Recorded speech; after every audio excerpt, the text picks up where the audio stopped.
Do you want to hear from a legendary trader who has hired and fired dozens of traders, trained many to become 7 and even 8-figure per year traders, and was also an 8-figure a year trader himself on the 5 types of traders he fired and why? Of course you do. In this video, Lance Breitstein steps on camera to do just this. I'm Mike Bellafiore, and we're one of the top proprietary trading firms located in New York City and proud to develop numerous 7 and even 8-figure per year traders. We hope you agree this is the top YouTube channel to help grow your trading account.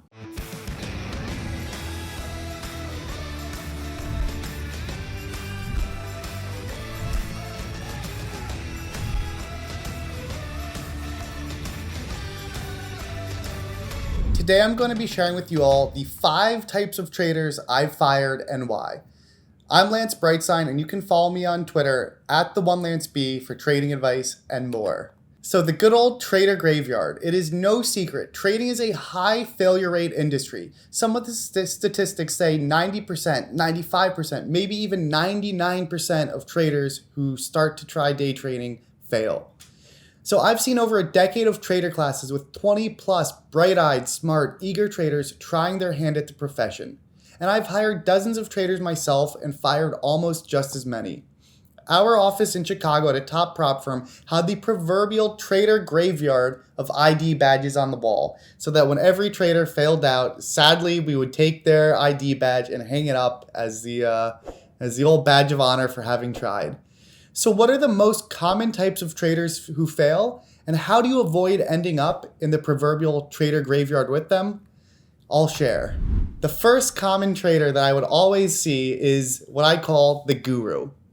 And he's, in my opinion, one of the worst hires you can make, and this is the kid that made 3,500% one summer trading options, and now he thinks he's God's gift. Somebody that grew their account from 100 to 15 grand, all with one options trade. They haven't necessarily learned risk management, and it might have just been a string of leverage bets that did them so well. And so everybody in the office, their favorite moment would be when a new hire would start lecturing me or telling me that I was wrong. And the veterans in the office would always knew what was coming. I would say to that trainee, "Oh, what do I know? I only made 8 figures last year in P&L and trained everyone around you to do the same. Hey, but why take my word on it when you can stubbornly keep on doing what you're doing, which hasn't worked the last 4 months?" And don't get me wrong, I'm open to new ideas from anyone, but trainees need to trust. A passion for trading and trading being one's dream is an essential trait for success. But counterintuitively, I actually had a strong preference for hiring traders that didn't already have pro experience in the industry or didn't already think they solved the trading puzzle. Why is that? That's because the guru, as I like to call them, these traders, they don't have beginner's mind. They carry an ego, and that ruins their chances at the learning curve. So many traders will spend so many months trying to do what they did with a $100 options account or hitting the couple lucky bets, in the beginning. But the reality is that doesn't work as a sustainable process for a career. And so often you need beginner's mind to just be open and absorb like a sponge all the things that are being taught and in your environment. One of the huge benefits of being in the pro prop world is you're surrounded by successful traders that all have something to teach you.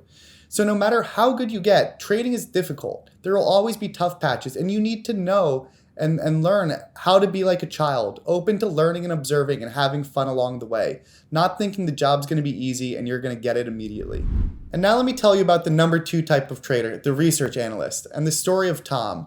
This was a trader from the New York office, and he would always work long hours and weekends. But the issue is he was putting all that time into the wrong places. He was the type of trader that wouldn't do the work that was going to be so important, but instead he would spend all of his time reading research reports or going on Seeking Alpha and reading analyst commentary and studying upcoming catalysts. And it's not to say that any of that work is useful, but it's not the most effective or important work. We don't get paid to be a body in the seat. We get paid on performance, and you need to really perform in this job. Often the most effective work is the most emotionally and mentally difficult work to do. Often that includes reviewing your trading day in detail, studying losses, reprogramming bad trading habits, and watching tape of your trading. You need to always ask yourself or your mentor, is what you're doing the most effective work to be doing at the time? And then you need to do it.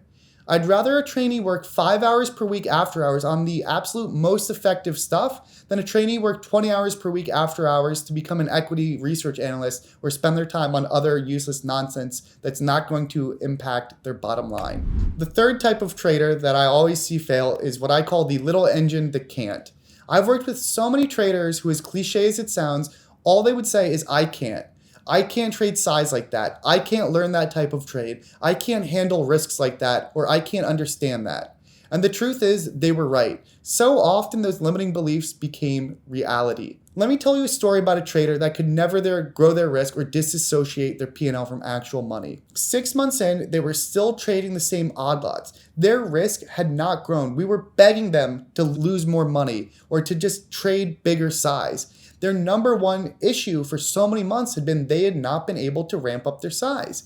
And one weekend when I was trying to help them out in the office, I made the point that you need to view your P&L as a number. We're just there playing a video game and you're just trying to get the high score. But part of his issue was he just could not disassociate that P&L number. And I took a $20 bill or a $100 bill out of my wallet and I said, look, imagine this is trading P&L, right? We're traders now. This isn't a normal job. This isn't a normal job and we're not earning normal money. You're trying to make big money and really succeed and really do exceptionally well. And if you always think that $20 on your screen is the same as that $20 bill, you're never going to be able to put real risk on. And I said, look, are you willing to rip this dollar bill up and recognize that this is all meaningless and we're here to play a game? And he wasn't. He said, no, that's real money. Like, I want that. And guess what? I ripped it up right in front of him. He was outraged and I said, look, you're never going to succeed as long as you think that $20 bill on your screen is real money, because we're not in the real world. We're playing a video game and we're trying to become one of the best at it. And you can't compete if you're always thinking of the dollars that you might lose. You need to put risk on in this job and you can't let your limiting beliefs stop you. The most successful traders I know, don't get me wrong, they have limiting beliefs too, but like we have fewer of them and we have a knack for busting through them. And like once we identify them, we relentlessly work at stopping those biases from sub-optimizing our trading. I had the mindset out there that if anyone can be doing something, why not me? If there's a 20-year-old, a 25-year-old, a 30-year-old, any trader out there that's doing a strategy, trading size, or achieving anything, I tell myself I can do the same. They're no different than me. The fourth type of trader is the groundhog after the good old movie Groundhog Day. You never ever want to hire the groundhog because they have zero ability to not repeat the same mistakes as the prior day. No matter how small the ask, no matter how many times the mistake is made, the trader does not have the consciousness or awareness to make any changes. I've had traders that can't stick to even the most basic of trading rules, even at the threat of being sent home or fired. This is a job where you need to be making progress every single day. Sometimes progress isn't visible, but there's no standing still at this job. This is so related to my number one trait when hiring traders, which is coachability. When given feedback, you need to build a system to actually make change. You need to think with all your consciousness that next day that you do not want to make that same mistake. If you have one goal, and maybe that's to trade better size or bigger size or to calculate your risk, intraday, that must be the only thing on your mind. And the quicker and faster you can incorporate that feedback, the better you will be. Do not be the groundhog and do not ever go a single day without making real progress. And finally, the good old dilettante. As some might be saying right now, the dilla what? But a dilettante is someone who only has a shallow interest or dabbles in certain subjects.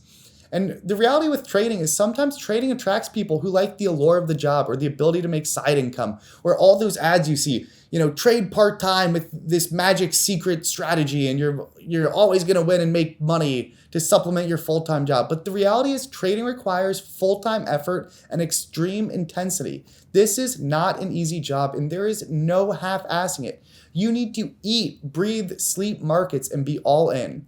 As Bella wrote in One Good Trade, you need to burn the boats. If you commit to this profession, there is no going back.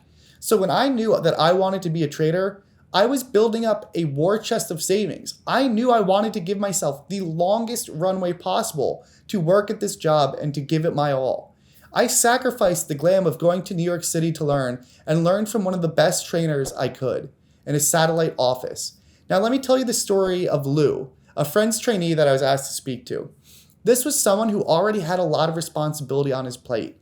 He had a family, he had children, and that doesn't preclude someone from succeeding at this job, but it does imply that you need to really be all in and have your priorities where you can manage both, and you can't be there to fool around. And as I was talking to this trader, every single thing I said to him when I was imparting advice, everything was a joke. Everything was a joke here, he was laughing, he was smiling, and everything was in one ear and out the other. He didn't recognize that this is not a job for fooling around. We all want to have fun, but when it comes to doing this job, you can have other priorities, but when you're on that desk, you need to be all in. You need to burn the boats and give everything you can to make this job happen. And so what can we take away from this? As good old Charlie Munger says, invert, always invert. Turn a situation or problem upside down and look at it backwards.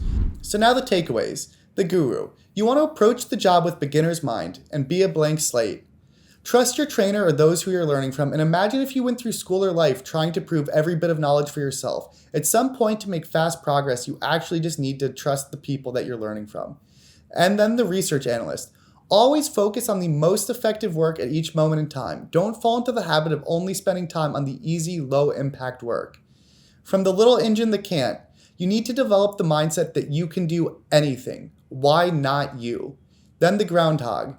No wasted days. Make sure you make progress and move forward, even if just focusing on small but effective improvements. And finally, the dilettante. As Bella says, burn the boats. If you are going to commit to this job, give yourself every ounce of effort and the best trajectory possible to succeed from the learning curve. And with the final bit of wisdom, Munger always says, tell me where I'm going to die so I'll never go there. And at 98 years old, he's been doing a good job of that. So follow these tips to avoid the trader graveyard. The success can mean so much to your life. This job really does offer freedom and fulfillment and so much success from knowing you've given your all to something and achieved great things. But it doesn't come without very intentional effort and avoiding all the mistakes that others have made before you. Thank you so much for watching. Okay, do you want to learn more actionable trading ideas that you can implement starting tomorrow from SMB? Then watch the video when you should not be afraid to take trading risk appearing on your screen right now.